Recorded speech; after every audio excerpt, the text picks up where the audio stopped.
The world has learned a lot about COVID-19, but the Liberal government has still not learned the lessons from the first wave of the pandemic. We need to be using all the tools available to fight COVID-19. Canadians need vaccines, rapid tests, and information to turn the corner in the health crisis and to rebuild our economy.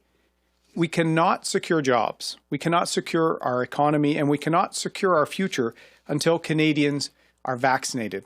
Without vaccines, there is no recovery. Le Canada doit utiliser toutes ses options pour combattre la COVID-19. On a besoin de vaccins, de tests rapides et d'informations stratégiques pour rebâtir notre économie. Et la vérité, c'est qu'on ne peut pas relancer le pays sans vacciner les Canadiens. Pas de vaccin, pas d'économie. Canada is facing a serious vaccine shortfall. Rapid tests are not being widely used, and Canadians are sitting in lockdown. Meanwhile, Canadians still have too many questions that go unanswered. When will their grandmother, who's in long-term care, finally get her vaccine? Conservatives want to see the Liberal government succeed in securing all of these tools for Canadians, especially vaccines. We welcome the news that Canada will finally be moving towards a plan to make vaccines domestically, something we called for months ago. But why did the Liberal government take so long to act? Why did they first choose to partner with China? How does today's announcement help us now? We're frustrated by Justin Trudeau and the Liberals' failure to secure and get vaccines into the arms of Canadians. Je le répète, nous souhaitons le succès du gouvernement avec les vaccins. Les libéraux vont enfin pousser pour produire des vaccins au Canada.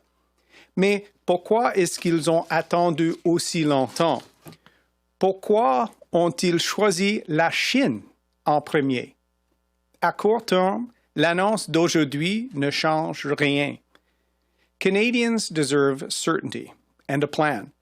Canadians should know when things are going to start getting better. The Liberals need to be honest with Canadians on what they're doing to secure vital tools needed to fight COVID-19 today and into the future. Thank you very much. And we'll now take questions, starting with questions on the phone. Quick reminder, one question, one follow-up. Nous allons maintenant passer aux questions, commençons par les questions au téléphone. Un petit rappel, comme à l'habitude, une question de suivi. Opératrice, avons-nous une première question? Merci. Thank you.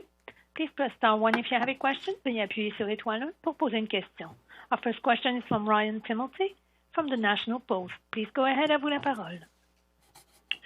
Yeah, good afternoon, sir. I'm wondering, with the PM's announcement today, we've gotten some greater clarity now that these new vaccines won't actually be manufactured and produced and rolling off the line until very late in 2021. I'm wondering what you think about the move forward on a production like this that is supposedly going to come well after we're all supposed to be vaccinated under what the Liberals have promised so far. Well, thank you, Ryan. This underscores there has never been a plan with this government to manufacture and secure capacity for vaccines here. We were late on rapid tests, late on vaccines, and each week the news gets worse in terms of Canada not receiving access from overseas and not having the capacity. We need vaccines to turn the corner on COVID-19. And they should have learned the lesson from the first wave of the pandemic. If you're not producing PPE, rapid tests, or vaccines at home, you can't count on getting them from abroad to secure that economic future. We need to do better. And just as a follow-up, sir, after the pandemic, or maybe late into this one, would your party be open to looking at things like patent protections or tax credits for R&D to better stimulate a pharmaceutical industry in Canada that could be ready for future challenges? A great question, Ryan. I've been talking for almost the last year about the need to have that self-sufficiency at home in PPE and on vaccines, on critical items needed in a time of crisis. We've allowed globalization in some ways to rob us of some of these core competencies and bad trade deals with China. Why Mr. Trudeau wanted to partner with a Chinese state enterprise is beyond me, and it's probably why we're months later than all of our allies on getting that capacity here at home. So we must do better to secure that economic future, and that's what a Conservative government will be focused on. And we'll now take a question in the room. Yeah.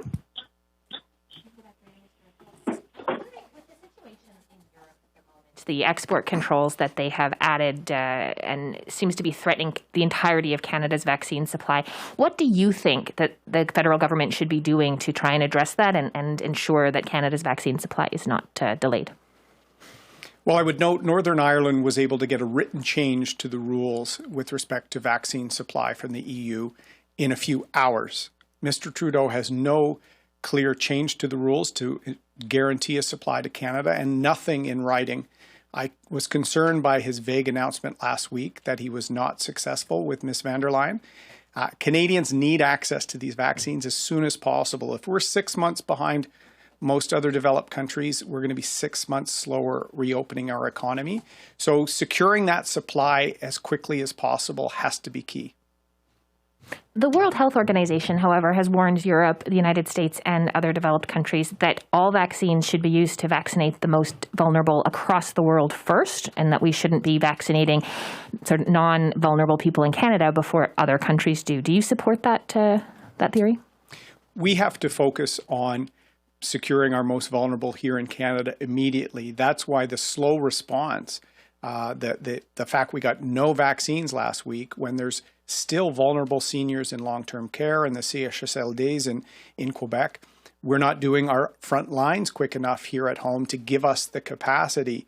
We need to do that here at home and get the economy building again, secure that economic future, and help other countries. Canada can do both, but we have to secure that at home first and give that capacity, and then help as much as we can with global efforts. That should be something we do simultaneously.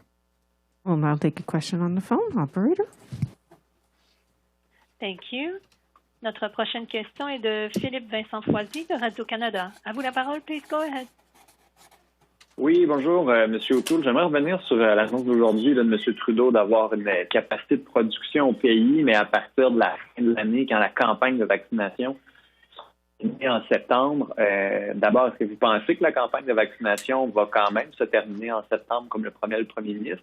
Puis, est-ce qu'il y a quand même une bonne nouvelle dans l'annonce aujourd'hui? C'est une bonne nouvelle, oui, mais à court terme, l'annonce d'aujourd'hui ne change rien. Et on a besoin des vaccins maintenant pour nos aînés dans les CHSLD, nos premières lignes, parce qu'avec les vaccins, on a l'opportunité pour une relance économique. Et malheureusement, chaque semaine, on a vu rien de vaccins, malheureusement. Et l'annonce d'aujourd'hui, il y a beaucoup d'incertitudes entre Premier ministre et ministre Champagne. Il y a des différentes lignes, septembre ou peut-être décembre. On a besoin des vaccins maintenant. Et vous, là, s'il y avait une élection là, et vous deveniez premier ministre là, qu'est-ce que vous feriez? Je vous offre l'opportunité d'être constructif. Qu'est-ce que vous feriez de différent aujourd'hui?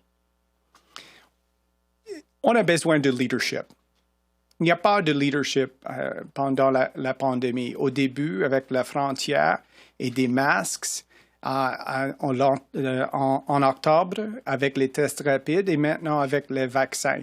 On a besoin de leadership avec un premier ministre sérieux pour une crise sanitaire et économique. Et c'est pourquoi on va travailler avec le gouvernement, mais c'est le temps pour action. And we'll go back to the room. Ian? Ian Wood, CTV News. Mr. O'Toole, I'm just wondering further on that, can you give some concrete examples of things you would do now if you were Prime Minister? I get leadership, that's a point that you're making, but what's something concrete that a Conservative Party would do right now to try to increase vaccine production? Would you look at patent protections to increase research and development for companies in Canada? What's something concrete? Well, it's hard for me to divorce ourselves from the pandemic and the 10 months of slow and inactive leadership by the Prime Minister.